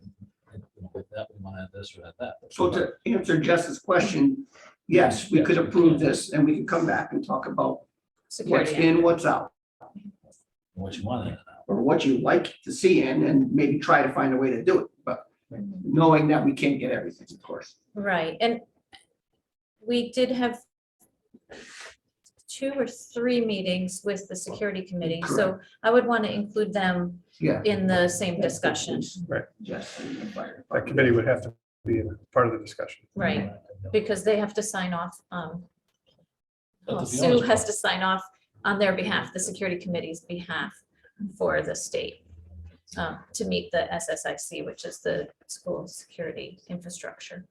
But to be honest, as a board, we want every school to be. Right, but we certainly don't want to build something new that we already know before you even build it, doesn't protect the way you want it to. So that's- No, without going into details, there is a lot of security in this building already, but maybe not to the point where, you Well, know. and I don't want, I have questions that I don't want to maybe- ask because I don't want them to be answered publicly.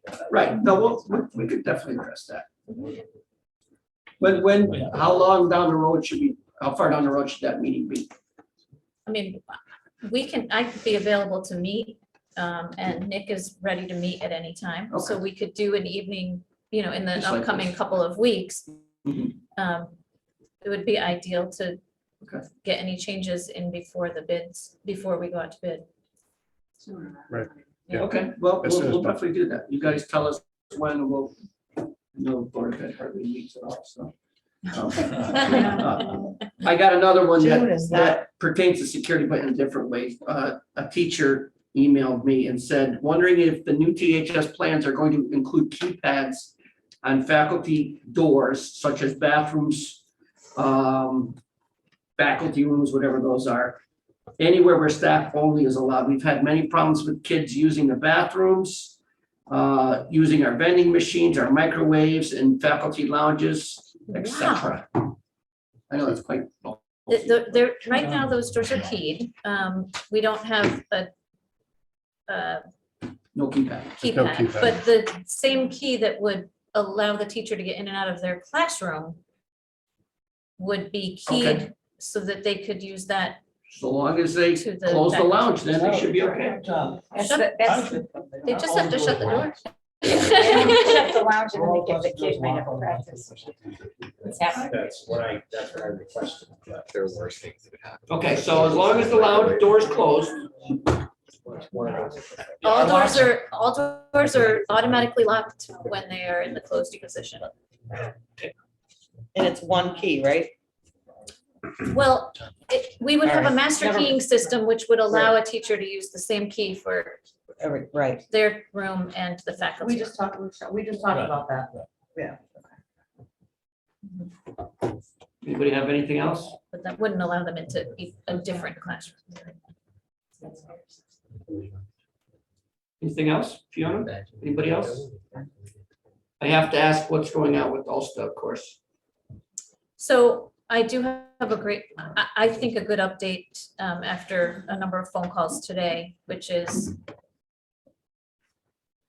we're looking to get a letter from OSTA showing that they agree that they do not need to finalize their approval in order for the enabling phase to be contracted. Okay. So what we're doing is we actually pulled together one of the site layout plans with all of the parking. And we compared on a table, a new table, the enabling phase parking versus existing parking. Right.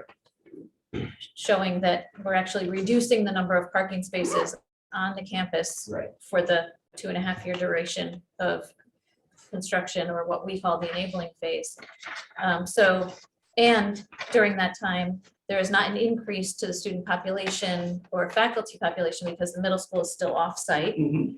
So there's really no change to the Correct. traffic Yeah. for these next 2.5 years. So that's a discussion that our traffic engineer had with the gentleman at OSTA who's in charge of our project. And he agreed in theory that that made sense. He needs to see the drawing and the documentation that shows existing parking spaces to Okay, enabling That- phase parking spaces. that frighteningly makes a lot of sense, which is what worries me, of course. I know. It just buys us a little more time. It's not the final answer, but that's what we're, All right, so. Hold on here. So, but we need OSTA approval before Wednesday. what we hope is that a letter from OSTA stating that their approval is not required for the enabling Gotcha. phase. That's Okay. what we're hoping to have Yeah. for Wednesday. And then Right, may I ask whose responsibility that was to get that approval? And when was it approved? When was it applied for? The first chance that OSTA will look at it was after the approval from planning and zoning, which was May 18th. Mhm, So Not a lot of time. not a lot of time. we received the letter 2 weeks ago, last Thursday. And the submission went in last week, I believe it was. So to Mario's point, because I got phone calls. And they were, people were paranoid about Torrington not being able to get started because of the inability of our engineering team to get this done. In fact, he did, because I know how long it takes. And, this is administrative approval, but the way it works is in order to get administrative approval, you have to apply for administrative approval to get approval. So, you never get administrative approval in less than a 4-month period. That means they approve you for administrative approval, and then they review it, and then they give you administrative approval. Now, that came directly from the DOT. So if this costs us any delays, I'd like to see, we've asked for the timestamps and those things. We really like to see them, because we're not going to be responsible. I know you're not either, it's your subcontractor. But we should have had at least the communication already from your subcontractor, because we're getting calls. And Michelle Cook has already been talking with us about how she can help.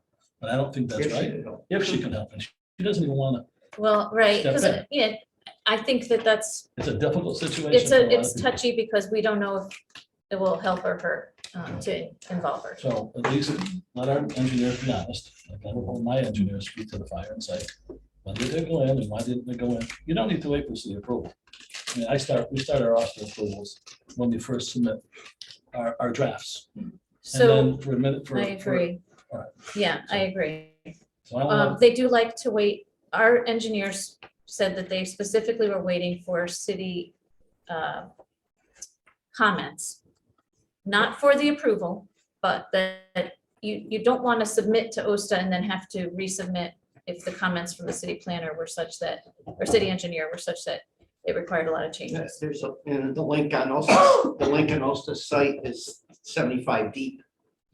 we do it all the time. We don't know if we're 75th or third. Our engineer missed something. I do it all the time. We submit, they comment, we go to the city, we get comments, we go back for step 2 and then step 3.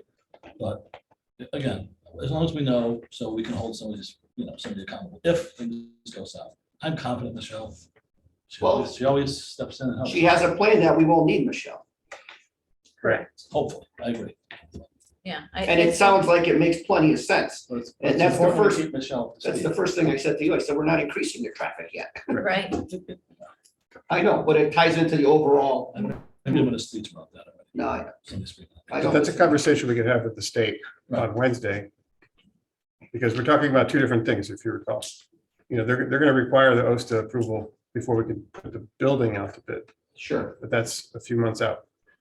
And No, I'm talking about, enabling is most. the important. enabling is what we have that trigger point on the Yes. enabling in the more immediate future. I just wouldn't wait for Michelle. I wouldn't wait to ask Michelle to at least help, because every step of the way, because if you wait 2 weeks to get a letter, and we don't get the letter, Michelle can't, then she really can't step in. No, we gotta. Now I have a speak letter. for her, don't get me Gotta wrong. have a letter tomorrow. Right. Are you? Well, we have to have the letter before we contract with the bidders the bids are coming in on Thursday. Okay, so we maybe have 10 days then. We still have some time. Yeah. on this. Yeah, maybe 10. I wouldn't wait, but get Michelle. in. We're not waiting. It's just, I mean, Michelle, with Michelle. Yeah. Because she might be able to run interference around the back door. So when you meet with the state Wednesday, do you anticipate getting some kind of verbal and then a follow-up in a letter or? So the state meeting on Wednesday is with Office of School Construction Grants and Review. They'll review the 900 pages and all of the specifications. In fact, they go through the specifications quite more in detail than the drawings almost, because they've already looked through the drawings at DD. So you're not meeting with us on Wednesday? We're not meeting with No. us, we're meeting with school construction Okay, grants they're meeting office. with both. So when do you think we'll know that piece of it? Are you talking about Asta? Yeah. I mean, I hope to know tomorrow. We're sending them the drawing tonight. Like literally someone else, the engineers are doing that. They received it this afternoon from our landscape architects with that documentation about the parking. And so per their phone call, it sounded like they would be willing to do an email, or we said a letter would be better. But from OSTA to OSCGR stating that their approval is not necessary for enabling phase. So then you guys will let us know the outcome of that, will you? Absolutely. Yeah. Yep. And then, because if not, then we would need to have a meeting probably, right? I'm gonna be swinging from a tree or something. I think, yeah, no, we'll let you know as soon as we know. Thank you. Any other question? I just have one other, I'm sorry, Maria, what you brought up about like the teachers and all that, this made me think of this. Are the elevators secured in any way? Yes, so they have card reader access as well. So it will only be for students that are expected to be able to use them, like disabled students or students. Kid with an injury or, right. Regular Again, you students can can't just go use control the that elevator. administrative, you know, however you want to control it. You can turn off or turn on those controls. Yeah, right now. They're all kids- programmable. Kids get a key now, which is, must be crazy. I mean, there must be keys all over Northwest Connecticut. Right. Right. So John, I don't know if you know much about elevators. Yeah, right. So if a kid uses once a kid uses a card, can you wipe out the memory of that card? That's the nice thing about card access for that. And it's something that Ally and I worked on, and it's gonna get implemented across the school district, that even with the rekeying of our buildings, we would be handing out card access to gain access to the building. And whether somebody loses a card or tries to use somebody else's card, we'd be notified right away. Ally has a card right here. This is an encrypted prox card. We'll be using something like this, where the numbers on the back will actually do not correspond with what's being transmitted. Internally, we will know what this card is, who it belongs to, and we can turn them on or off. Once the kid doesn't hand it in, you could turn it off.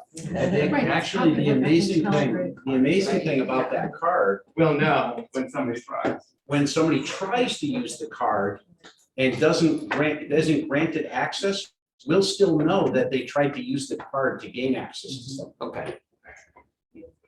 That is good. Can you get somebody up here and change his light bulb? I Specifically, I'm gonna have a seizure in me. I figured you need a little excitement in your life. Without Ed here, I wanted to add a little to this. She's feeling faint. This one didn't feel good. Hey, what else? Okay, so I think we need a motion, and I don't know if you can do a group motion for both committees at the same time, or if it needs to be separate, but I think it has to be separate. I think it's a homework.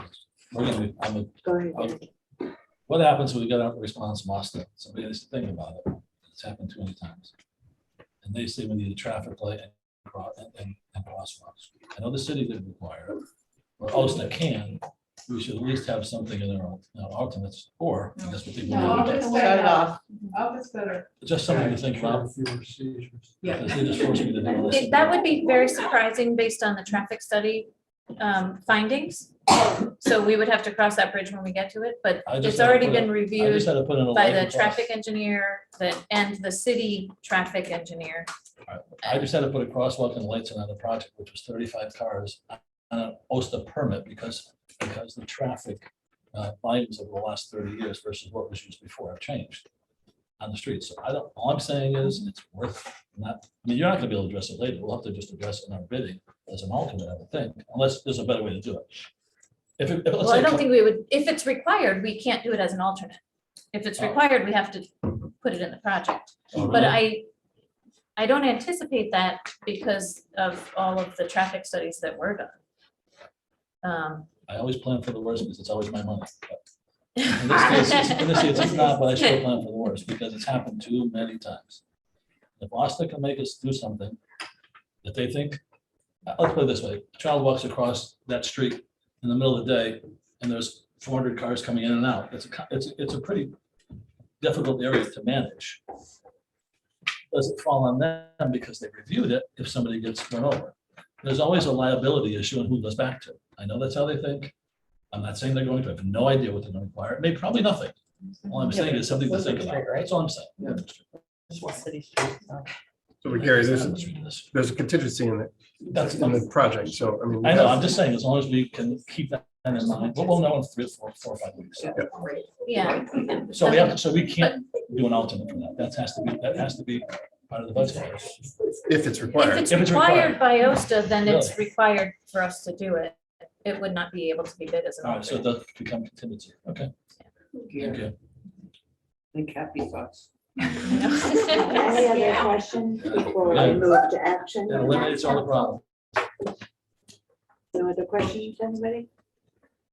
And then Amy, does the motion need to just have the project number and authorizing SLAM to submit to?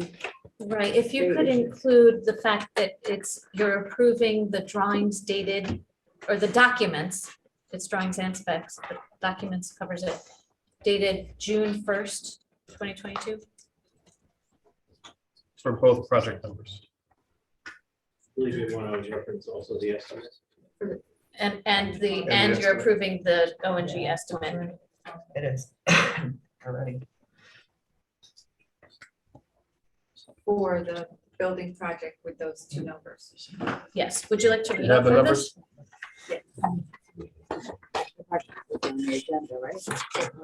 Oh, could be, there's two.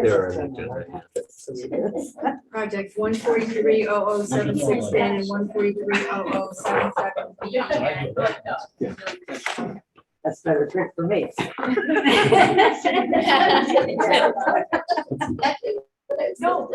So it's a motion to approve the documents dated 6/1 for phase 2 building project, whatever, and the O&G estimate. Is that okay with you guys? No. You can just say, and the cost estimate. And O&G cost estimate? You don't have to say O&G, I think. The cost estimate dated. Ellen, I can't vote on anything for O and J. That's right. Ellen, Yeah, I hear you. Just abstain. but then I'd have to abstain from the whole vote. No. Are you No, combining, because what are the you estimate saying? is from 2 different firms. Just say the cost estimate. Cost estimate. We'll do the cost estimate separate. Something, it has to be separate, or I Okay, we'll can't do it vote on separate, it. just to Thank make you. it, keep it clean. Okay. So we're actually gonna have 3 motions then. The first 2 will be for the Board of Education, and then the 3rd motion will be for the Building Committee.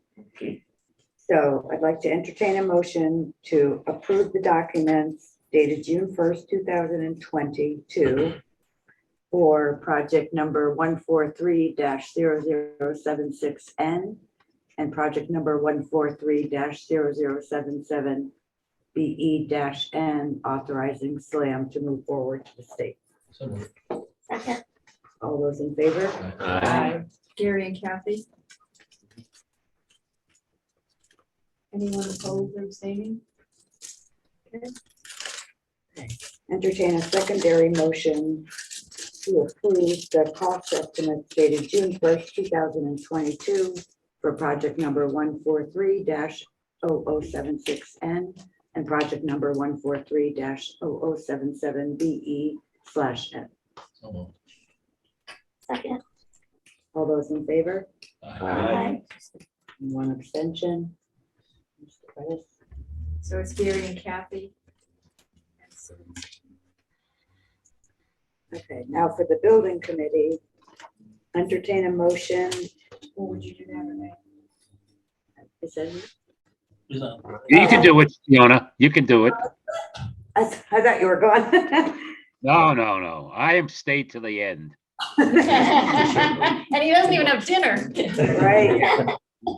Okay, so this one is just for the building committee, so members that are on the Board of Ed that are also on the building committee also need to vote on this motion. Entertain a motion to approve the document dated June 1st, 2022, and the cost estimate dated June 1st, 2022 for project number 143-0076N and project number 143-0077BE/N. So moved. From Donna, second. Second, John. John, all those in favor? Aye. Aye. Unanimous. Motion to adjourn. Second. All those in favor? Aye. Aye.